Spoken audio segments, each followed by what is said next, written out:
தாவீது அபிமெலேக்கு முன்பாக வேஷம் மாறினபோது அவனால் துரத்திவிடப்படுகையில் பாடின சங்கீதம். கர்த்தரை நான் எக்காலத்திலும் சோஸ்தரிப்பேன். அவர் துதி எப்பொழுதும் என் வாயில் இருக்கும். கர்த்தருக்குள் என் ஆத்துமா மேன்மை பாராட்டும். சிறுமைப்பட்டவர்கள் அதை கேட்டு மகிழ்வார்கள். நான் கர்த்தரை தேடினேன். அவர் எனக்கு செவி கொடுத்து என்னுடைய எல்லா பயத்துக்கும் என்னை நீங்களாக்கிவிட்டார். இந்த ஏழை கூப்பிட்டான்.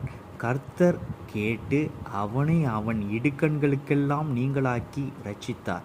கர்த்தருடைய தூதன் அவருக்கு பயந்தவர்களை சூழ பாளையமிறங்கி அவர்களை விடுவிக்கிறார்.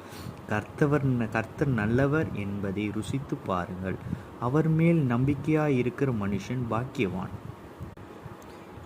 சிங்கக்குட்டிகள் தாழ்ச்சியடைந்து பட்டினியாயிருக்கும். கர்த்தரை தேடுகிறவர்களுக்கோ ஒரு நன்மையும் குறைவுபடாது. நன்மையை காணும்படி ஜீவனை